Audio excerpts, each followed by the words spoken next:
çox ucuzdur. Günü 1 qəpiyə düşür. Və 1 qəpiyə düşən dərman 200 min, 300 min dollar irəli sala bilirsə insanı, bunu niyə dənəməyəsən? Bir çarə qalmış, onsuz da öləsən 1-2 aya. Bir damcı krealin içməsənə nə mane olur? Gördülər ki, bu daha çox cinsiyyət üzünün damarını genişləndirir. Və onu sonra dövr elədilər, Viagra preparatı kimi bazara çıxartdılar. Biraz yaxşı, biraz pis, amma hamısını cəm şəklində 90% xəstələri müsbət nəticə əldə eləmək olur. Öksü otu, arabinoksilan, B17, ASD və krealinlə. Məhz krealin sizi sağaldacaq. İstənilən sülhədə problemi, şişdir, filandır. Onu rahatcana sağalda bilirik, kimyasız, şüatsız, əməliyatsız. Qida borusudur, qırtlaqdır, mədədir, bağırsaqdır, düz bağırsaqdır. Fəsad verməmiş, metastaz verməmiş xəstələrdə gəlsə, onlar da çox gözəl nəticə əldə eləyə bilirik. Bütün xəstələrimizə biz veririk zaten. Bax, burada var. Çox gözəl preparatdır, hər tərəfli preparatdır. İmmunitetin bütün növlərini qaldırır, həmçinin də şiş əleyhinə. Amma ziyanı yoxdur və ucuzdur da, yəni 4 manata çıxır bir il.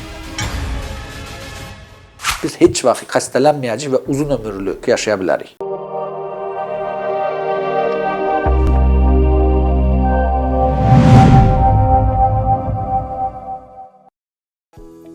Hər vaxtınız xeyir.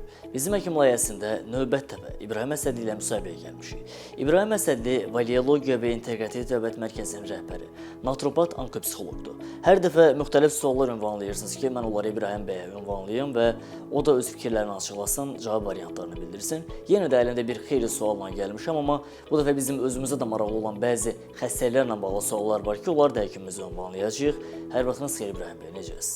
Sağ olun, siz necəsiniz? Xoş gördük yəni. Çox sağ olun, minnətdarıq. Deməli, mən əvvələ istəyərdim ki, bu izləyicilərin sualları ilə başlayaq. Məsələn, belə bir sual var. Kimyoterapiya almış bir xəstə krealinlə müalicə oluna bilərmi? Belə bir sual. İlk öncə hamınızı Novruz bayramı ilə təbrik edirəm bu ərəfədə. Və əlbəttə, onkoloji xəstəliklərdə bir çox vasitələr istifadə eləmək olur.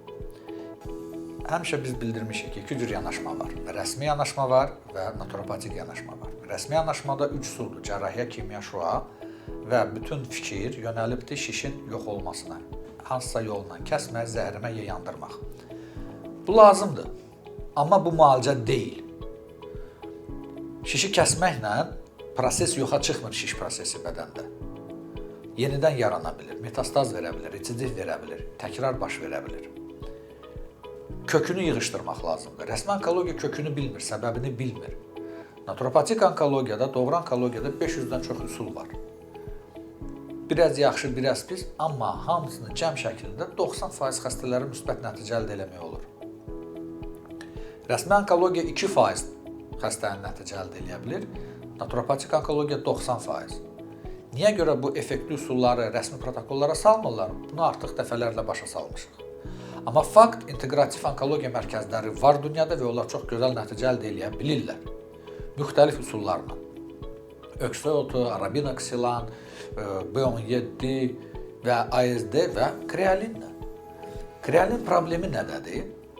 Bu profilirованный preparatdır. Yəni, bunu birbaşa şiş üçün deyil. Bu bit-birə dərmanıdır. Mal-qarada, qoyunlarda istifadə olunur, veterinariyada, baytarlıq praktikasında. Belə preparatlar çox olubdur. Ümumiyyətlə, təbabət praktikasında çox belə olubdur ki, hansısa bir səbəbə görə dərman çıxardıblar, amma onun yan təsiri ya əlavə təsiri o qədər güclü və başqa sahədə olubdur ki, onu sonra profilaktika o birisi profilirovat eləyiblər. Deyək ki, levomizol, deyək ki, dimidrol. Dimidrol antihistamin preparatdır, amma onun sakitləşdirici effekti o qədər çoxdur ki, onu sakitləşdirici kimi də istifadə eləmək olur. Sildenafil damarların genişləndirilməsi üçündür, ürək-damar xəstəlikləri üçündür. Amma damarlar diametri böyrəkdə, ürəkdə və kişilərin cinsiyyət üzvlərində eyni olduğuna görə yan təsiri kimi gördülər ki, bu daha çox cinsiyyət üzvünün damarını genişləndirir. Və onu sonra dövr elədilər, Viagra preparatı kimi bazara çıxartdılar. Amma bu ürək-damar preparatıdır. Krealin. Biçarəyə qalan xəstələrimiz, onkoloji xəstələrimiz kim nə deyirsən istifadə eləyir. Bir çox şeylər var.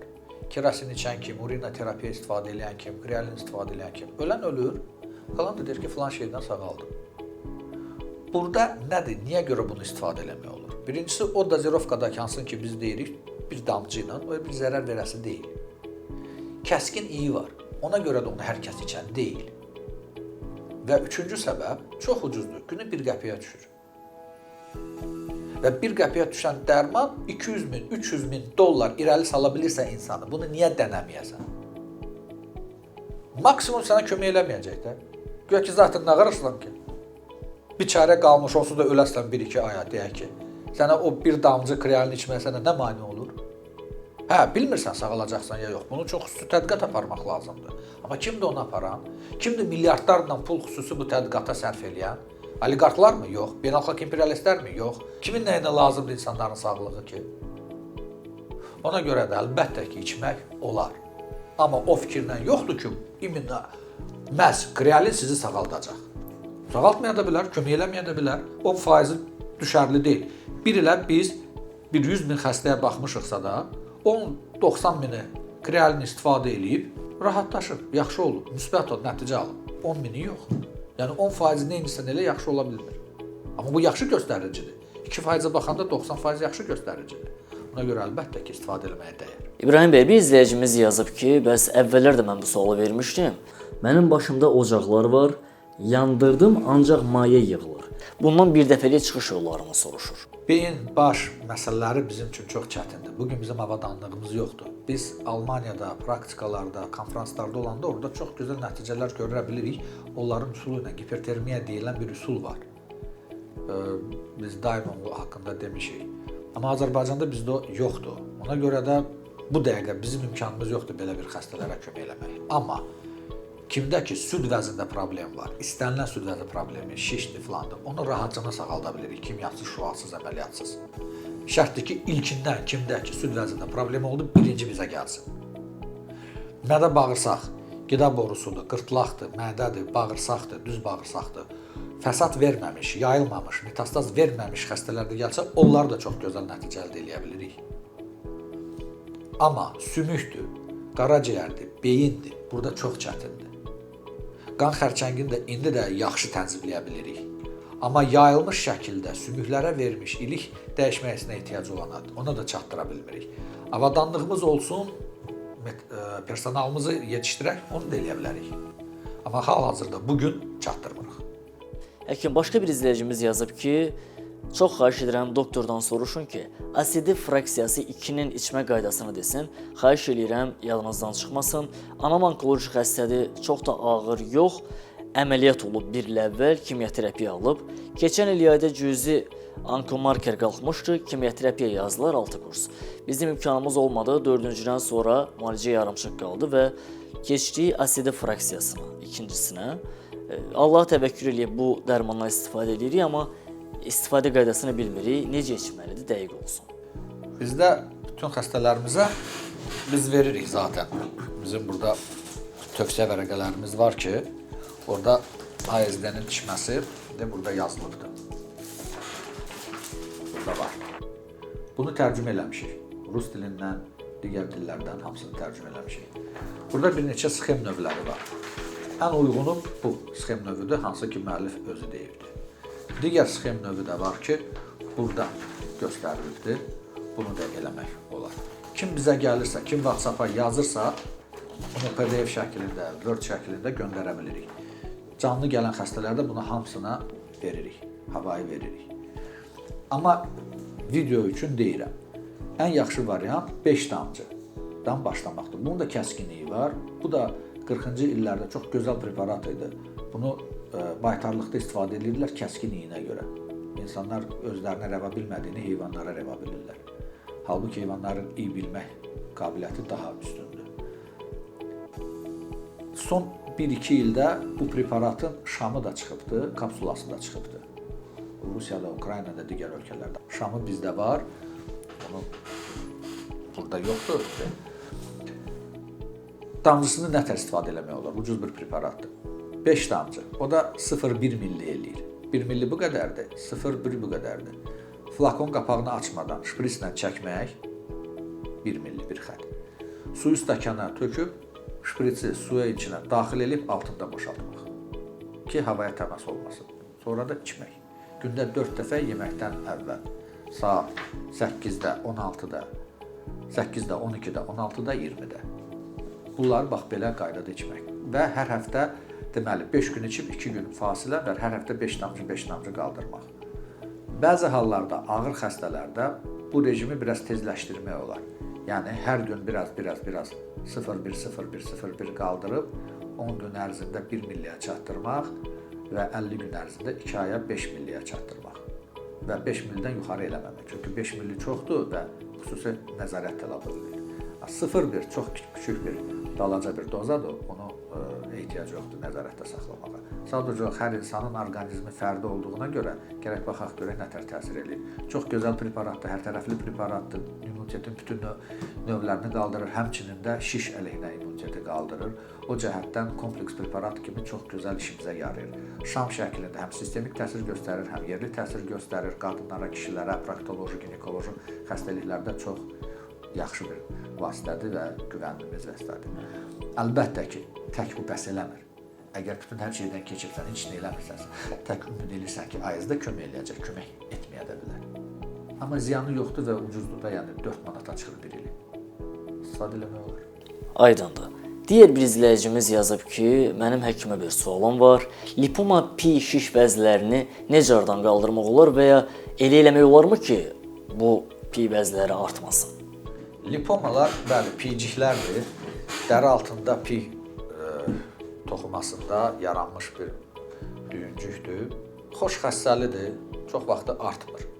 Daxildə olanda heç bir problemi yoxdur. Dəri altında olanda ola bilsin ki, paltarla, yaxud da ki, başqa bir vasitələrlə, kəmərlə, yaxud da ki, çantanın toxuqası ilə zədələnə bilir, iltihablaşa bilir. O cəhətdən o problemlər yarada bilər. Amma bu dəqiqə lipomaların müalicəsini, effektli bir müalicəsini hansısa ki, nəsə eləyəsin və o sağala, o mümkün deyil. Bir izləyicimizin də sualı var, onu da ünvanlamaq istəyirəm. Salam İbrahim həkim, sizi Kürdəmirdən salamlayıram deyə qeyd eləyib. Yazıb ki, bəs məndə babasil var və babasildən əziyyət çəkirəm, qəbizlik problemi yaşayıram, təbii yollarla müalicə demək olar alınmır, bağırsaq işləmir, heç bir effekt yoxdur, bağırsaq ölüdür. Mən analiz vermək istəyirəm babasildən və yoğun bağırsaqdan. Necə eləyə bilərəm bunu? Onu müəyyənləşdirmək üçün babasildən pis iyi gəlir deyir. Buna görə də rahat alınmır bu. Əgər dərman bitkiləri istifadə eləməsəm, şamdan istifadə eləməsəm qəbz oluram. Sizdən artıq dərəcədə xahiş edirəm ki, mənə köməklik eləyəsiniz. Mən necə analiz verim? Öncədən təşəkkürlər. Çox sağ olun. Qısa cavab budur ki, proktoloqa müraciət edin. Amma ümumi digər izləyicilərimiz üçün də deyə bilərəm ki, bağırsaq çox önəmlidir və qəbzlik yaxşı bir şey deyil. Qəbzli aradan götürmək üçün bir çox üsullar var. Düzgün qidalanmaq, hərəkət eləmək, çoxlu maye qəbul eləmək, lifli bitkilərdən istifadə eləmək, xüsusi yağlardan, yenə gerçək vazelin yağlarından istifadə eləmək, imalələrin aparılması çox yaxşıdır.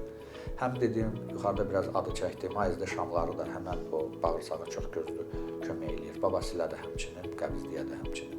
Amma bu xəstəmizdə çoxdanlı xəstəsidir, çox narahatdır. Burada mütəxəssissiz alınmayacaqdır. Mütləq proktoloqun nəzarəti altında. Lazımdırsa əməliyyat olunması, lazımdırsa müalicə olunması, kompleks müalicə getməlidir. Həm bağırsağın müalicəsi getməlidir. Yəni gastroenteroloqlara, proktoloqlara mütləq müraciət eləsin. Başqa bir izləyicimiz yazıb ki, rak xəstəliyinin mədə-bağırsaq şişlərini pixtovaya, masla və zolatoy mumya ilə müalicə etmək olar. Ancaq sxem ilə. Mənə maraqlıdır ki, yəni bu izləyici yəqin ki, sual yox, konkret olaraq fikir bildirir. Bu iddia doğrudurmu? Doğru deyil. Müalicə sözü doğru deyil. Əgər yazsaydı ki, kömək eləmək olar, doğrudur. Müalicə altında baxır nə başa düşülür. Müasir təbabət iki istiqamətdə gedir. Allopatik və homeopatik. Bugün üstünlük təşkil edir 99% allopatik yanaşma. Homeopatiyada naturopatiyanın bir hissəsidir. Tamamilə başqa bir fəlsəfədən irəli gəlir. Allopatiya odur ki, sən yad cisimlərlə insana təsir edib nətərsə onu yönəldirmək istəyirsən. Homeopatiya odur ki, bədənə oxşar preparatlarla eləmək, təbii preparatlarla eləmək. Naturopatiyada ümumiyyətlə natura, təbiətdir, patiya meyillikdir. təbii vasitələrdən, sudan, musiqidən, gildən, arıdan, havadan, torpaqdan, yəni təbiət hissədən nə varsa hamısından istifadə edib bərpa eləmək. Nədir burada fəlsəfənin əsası? Elmi paradigma, fəlsəfə odur ki, insan təbiətin bir hissəsidir və kainatda ahənglik varsa da, insanda da ahənglik olanda biz heç vaxt xəstələnməyəcəyik və uzun ömürlü 100, 200 il, 500 il və artıq yaşaya bilərik. Amma biz qeyri-ahəng yaşadığımıza görə biz həyat enerjimizi tükəndirib tez vəfat edirik. Xəstəlik nədir? Daxili ekologiyanın ahəngiliyin pozulması. Xərçəng nədir? Birbaşa hər bir canlıda, bitkidə, heyvanda, insanda şiş hüceyrələri yaranır, amma biz hər saniyə xəstələnmirik. Xəstələnirsə deməli daxili ekologiya pozulubdur, ahənglik pozulubdur. Ahənglik pozan 1000 dənə amil varsa, 1001 dənə də amil var onu bərpa eləyən. Şərtdir ki, onlara uyğunlansız, doğru eləyəsiz, onları eləyəsiz. Amma naturopatlarla hamısını məhv eləyiblər deyə sizin bunun haqqında xəbəriniz yoxdur. Tək də mən çatdıra bilmirəm bunların hamısını məlumat verməyə. Ona görə də əlbəttə o bitkilər var. Pixta şam ağacının bir növüdür. Onun da şirəsi var. Çox gözəl istifadə olunur. Biryoza deyilən ağcaqayın bir ağac var. Onun da şirəsindən çox əlbəttə istifadə olunur. Ümumiyyətlə fitoonkologiya deyilən bir sahə var ki, bir 10-15-ə yaxın cürbəcür bitkilər var. Onlardan ən görkəmlisi Viscum album, öksək otu. Ondan sonra acı yovşan, artezemiya. Ondan sonra andız, deviasil, yəni Azərbaycan, Rus, Latın dilində cürbəcür adları var. Burada da bizdə sxemlərdə onların adları var ki, onları da verə bilərik, göstərə bilərik. Amma fitoonkoloqlarımız var, fitoterapevtlərimiz var ki, onlar daha məndən yaxşı bunu bilir. Azərbaycanda bir xalq təbibəti mərkəzi, bir inteqrativ onkologiya mərkəzi yaradılmasına çox böyük zərurət var. Amma bunun arxasında bir kimsə durmur ki, bunu xalqımıza, millətimizə xidmət olunsun. O cəhətdən əlbəttə ki, bu vasitələr kömək edir, amma müalicə deyil. Kimsə desə ki, ancaq mən bununla müalicə edəcəm, yanlış olar. Bunlar kompleks müalicədə bir element kimi ola bilər. Amma tək başına heç bir usul, nə kimi, nə cərrahi, nə şuan belə heç müalicə deyil. Yardım eləyə bilir. Kəsib götürürsən şişi, yandırırsan, zəhərləyirsən, amma təsiri keçəndən sonra təzədən bərpa olunur. Və sonda, yəqin fikir vermisiniz. Bu yaxın bir ayda əsasən uşaqlarda səpki ilə müşahidə olunan bəzi xəstəliklər meydana çıxıb. Baxırsan ki, bəzən qızdırması olur, bəzən müəyyən səpkilər üzə çıxır. İnsanların bir çoxu dedilər ki, bu donuz xəstəliyidir, donuz qripidir. Başqa bir qismi tamam fərqli bir ad qoydular, əcayib adlar veriblər. Yəni, bununla bağlı bir məlumatınız varmı ümumiyyətlə, bu tendensiya nə ilə bağlı ola bilər? Yox, bir neçə ay öncə biz deyirdik ki, müəyyən bir xəstəliklər ortaya çıxa bilər, məxmərək, çiçək, nə bilim, cürbəcür xəstəliklər, amma bu birbaşa sanitar-epidemioloji xidmətin və infeksionist pediatrların vəzifəsidir. Onlar bunu araşdırıb, bilib və doğru məlumat əhaliyə verməlidir. Həmin dediyiniz şeylərlə bağlı ola bilməz bu? Hər şey ola bilər, amma biz burada fərziyələrlə bir söz deyə bilmərik də, dəqiq məlumat olmalıdır. Bu da xüsusi orqanlar bundan məşğul olmalıdır. Sanitar-epidemioloji orqanlar. Bəli. Təşəkkür edirik. Çox sağ olun İbrahim bəy. Minnətdarıq ki, suallarımıza dolğun cavab verdiniz.